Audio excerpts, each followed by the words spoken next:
All right. This is your morning. I'm your servant. How can I help? What pops up? Anybody has something you want? Ask and you should receive. Say what? Groundedness. I want to be grounded. I feel like I'm more. Good steak will do that. A glass of wine. I like that. Welcome to wha-dho. That's how we do it. But in all seriousness, you know, all seriousnly. How can you be non-attached to your thoughts and emotions? I mean, I never could achieve that. I mean, I Get think over of yourself. something and I get emotional about it. Yeah, get over yourself. It's really not that important. Seriously. It's catching yourself. The moment you say, I think, you're wrong. Who's the I? So what? So I basically say, so what? And I challenge myself that. You know, and somehow you've got to start schooling yourself because nobody can except you. That you're not that important. Right? I think, I feel, I want. You know? And I ground myself. I wake up and I'm so conscious that being here in the US, we are so blessed. Just imagine yourself, you woke up in a hut in Somalia and there are pirates and violence, and just to go get water, which is 5 miles or 5 kilometers down, you could get raped. Right? That's consciousness of 1 billion people or more every day. Right? That's the world we live in. So yes, just get over yourself. It's not that important. And when you catch yourself like, oh, I'm really suffering with that, catch it. And what you said, I am really suffering with that. And then ask yourself, who is the I? And that level of rigor and groundedness for yourself is the only way to shift your patterns. There is no technique, there is no system, there is no coach, there is no therapist that can help you with that. Because ultimately the journey of life to death is our own journey. Is our own journey. And hey, how you doing? Fine, thank you. Good to see you again. Thank you. So, in fact, and that's the wha-dho philosophy, right? Because I spent time in Gethsemane by myself, Gethsemane, Kentucky, with the Trappist monks. Right? My first 3 years was with Richard Shining Thunder. A lot of you might know who he is in Cincinnati. He helped me really go from a salsa dancer, started the Corinthian 22 years ago. I started the first salsa nightclub in Cincinnati where you could do that, and a kickboxer, and I was just burning up. And Richard Shining Thunder helped me get to silence. And the other way I got to silence simultaneously is I hurt my hand fighting, and I learned Chinese Qigong from the Shaolin Temple. And I found silence, and then the silence healed my asthma, the breathing healed my asthma, my back pain, things like that. And then I chased the silence. Then I went to India and I studied pranic healing, right? I went to ashrams, I did Raja Yoga for 15 years. And everybody was teaching me their traditions. They were more bothered about flying their own flags and their traditions than helping me do exactly that. And nobody helped me do that. And then I figured it out. Oh, voila, it's me. Right? So I call wha-dho the no bullshit spirituality. Right? Seriously. I'm very edgy. I told him that. Are you willing to have an edgy speaker? I'm not here to fly flags. I'm here to challenge your thinking. Because if you want to shift, guess what? You have to shift. Just listen to that. If you want to shift, you have to shift. And if you keep chasing a system, a practice, a teacher, a methodology, you will lose. It's just you. So, great question. That is actually the ultimate question. Thank you. Thank you for that. Are we too accustomed to being around other people, so we're used to trying to deal with peers? Is that the idea? I mean, do you want my real honest answer, or you want a political answer? No, I want the honest answer. I'm okay. I mean, I do Reiki, so I mean, I understand. I'm just trying to.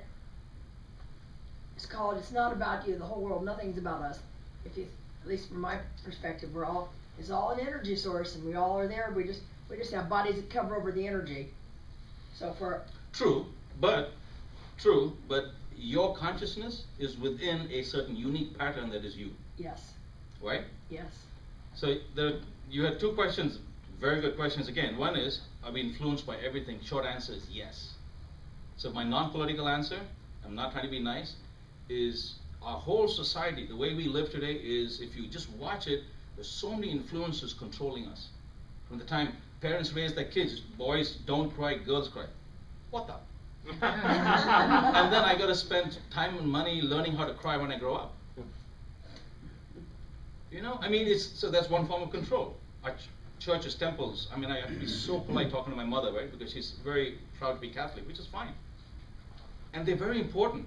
But because I tell you what, the world of the truth of life and living with energy is very serious. Like when I teach Qigong, right? I'm very careful because when you change the energy of your body, you change your operating system. It's like going from a PC to a Mac. Had to get that in. I came from the Silicon Valley, so you know, I'm all technology. But when you shift your operating procedure, you got to change all the applications. Everything changes. When I teach people how to breathe, right? I invented a Qigong. It took me 4.5 years to mirror energetically everything I speak about in wha-dho, right? So I bring in energy from the heavens, from the earth, and as I bring it through, I'm healing, energizing, and balancing all my chakras and meridians. Just watch that energy, right? So reconnecting the earth and bringing external, universal energy, and then healing, energizing, going back to non-attachment. I'm trying to re-energize every cell and remove old patterns and bring in new patterns. That's in the in-breath, and I come to the heart, and then I expand, leading heart energy into my aura so I can lead with love, and you'll feel that first before I speak to you. That's my Qigong. I invented that. Why? Because that's what we should be like. So the first guy that taught me Qigong said, oh, this is the Shaolin Temple Qigong, 4,000 years. Oh, okay. But is it helping me be a better human being, a better spiritual being that is constantly going through a human experience? That's wha-dho. So going back to your question, if you watch the patterns, everybody's trying to make you fall into sync. I don't care which system you go to, which church, which group, and those systems, I will agree, are important to exist in a community. And the wha-dho way says, find your truth first. I do wear a suit, I do shoot trap, I do love a drink, I eat a steak, and this is after I was vegetarian for 5 years and lived in Santa Cruz and owned nothing. I lived like a mystic for 2 years. I literally did not own anything. I had keys to 5 homes. Somebody gave me a credit card, I never paid the bill. Somebody else paid my medical insurance. I mean, you can't live like that. It was a great life. But then one day I had 3 nights I had the same vision, and it was time to go back home. And then I jumped into the business world. And because of the transition, I went into being a hospice rep, helping people die. So I became the angel of death. I'd go to a nursing home and say, anybody dying? No. Gotta make my number. Right? 17 nursing homes. I did that. Right? Northern the hills of Georgia. But my point is, we have to be grounded. We have to listen, and we have to find our truth. Because only when you find your truth of who you are, will you know how to, with compassion, interact with the churches and the temples and the cities and the societies and everything else. But going back to your questions, only when you know your truth will you be able to work with these systems. We cannot live alone, and that's okay. We have to live in the greatest country in the world, and that's okay. I mean, I woke up this morning and I was thinking, if I was in Afghanistan, I think I'd be a gun dealer, right? Because I have the edginess, and that's the only way to put food on the table. I don't think they'd be interested in wha-dho. As an example, what would you do? Right? And that's the wha-dho piece. You have to be in harmony with the world around you. Mind, body, spirit, with the world around you. Because every one of you needs other people, needs a job, needs, right, to interact. And are those interactions in sync with your truth? Are they in sync with your authenticity? And my question is, do you know what that is? Yours. Not the teachings, not from the Upanishads, not from the Quran, not from the Kabbalah. Yours. Yours. Because there is no, all those things all they can do, any system, including me, all I can do is say, hey, go here, try that, go here. But you have to go inside. Going back to your question, you have to go back inside if you want to shift tomorrow. Because if you don't, tomorrow's going to be just like today.